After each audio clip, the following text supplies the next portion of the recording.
Welcome to Reach the World ASAP. My name is Pastor Scott Griswold, the Associate Director for ASAP Ministries. I was so excited to get ready for our first baptism when we worked as church planters with Adventist Frontier Missions in Cambodia.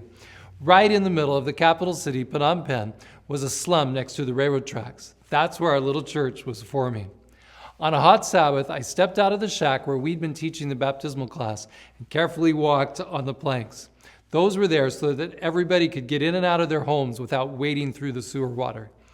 Up on the edge near the railroad tracks, I saw Sray Mom sitting on a short bamboo table. She was selling sticky rice in bamboo tubes. I sat down to talk. "We missed you today, Sray Mom." Her 5-year-old boy looked up at me. He had sticky rice on his already dirty face. "Yeah," she said, "I want to get baptized, you know." I knew she did, and that's why I was concerned. I was concerned that she was working on the Sabbath instead of inside studying the Bible with us. How could I say it? I tried my best to remind her today was the Sabbath, and that part of preparing for baptism was turning from sin, and sin was breaking the 10 Commandments, which included keeping the Sabbath holy. She processed that, and slowly it dawned on her that if she wanted to be baptized, she had to stop working on Saturday. I will never forget how startled I was at her next words. Then God must hate the poor. What? What was she saying? It hit me like a ton of bricks. She was used to Buddhism, where only the rich can afford to go to the temples and pay for ceremonies. At least the really good ceremonies that did anything to help you with your karma in your next life. She was stuck in a cycle of poverty. The good news she thought she'd found in Christianity looked like it was just more of the same. If she didn't give a day of her time and money, she was out. I didn't know what to say. I walked away reeling. She was dirt poor, no husband to help her out. She had a hungry boy who needed food every day. How could she possibly stop selling on Saturday? Well, her statement kept torturing me. The Sabbath reared up like this huge wall in my mind. It was already so hard for these Buddhists to comprehend who God is and what Jesus did to save them. There was so much to teach and such big decisions for them to make just to choose Christ. Did I really have to present the Sabbath too? I'd heard other Christians say, well, the Sabbath is legalistic and unnecessary. Love's all that matters. Just don't bother. It sure seemed like it'd be a lot easier to just lead people to Christ and not have to teach about the Sabbath. So I pored over the scriptures. There was the Sabbath in the heart of the 10 Commandments. Jesus kept it. His disciples kept it. They even invited the Gentiles to come back to learn more on the following Sabbath rather than on the next day, Sunday. You can find that in Acts chapter 13. I couldn't shake the truth that I had known since childhood that God gave the Sabbath not just to Jews, but right there at creation for Adam and Eve and everybody. But what about the poor? For those who have no salary, who live on perhaps $1 a day from whatever they can scrounge up through buying and selling something, what about them? What about Sray Mom and her little boy?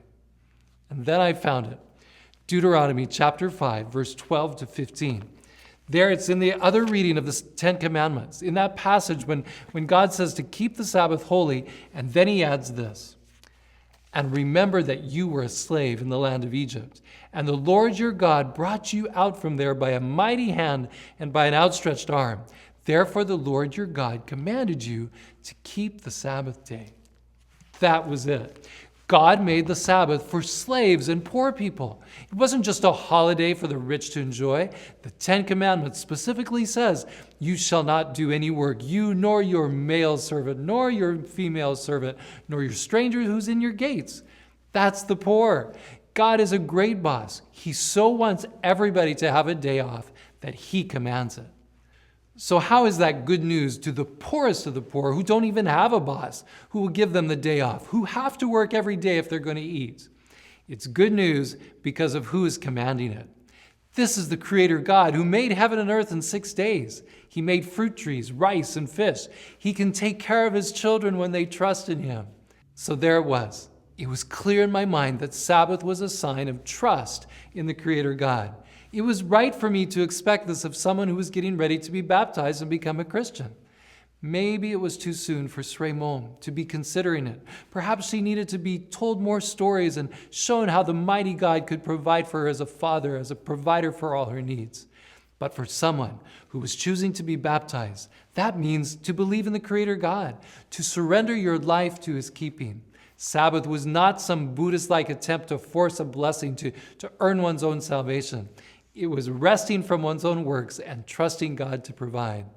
So that's what I learned to share with the poor in Cambodia. I later met many who were willing to stop their work for 24 hours and believe that they would not go hungry. Right now, several hundred dedicated national missionaries that ASAP supports are sharing their faith throughout Southeast Asia.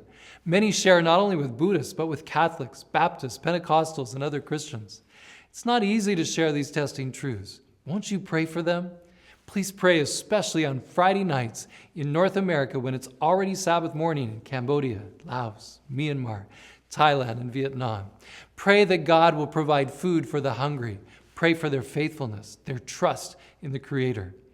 And right where you are, though the people aren't so poor as those in Cambodia's slums, they too struggle to make ends meet. They also may think it's crazy to stop one day a week and take time for God, but they too need to learn the awesome truth that this God loves them so much, He has hundreds of blessings waiting to give them if they will just take time to slow down, relax, and trust Him.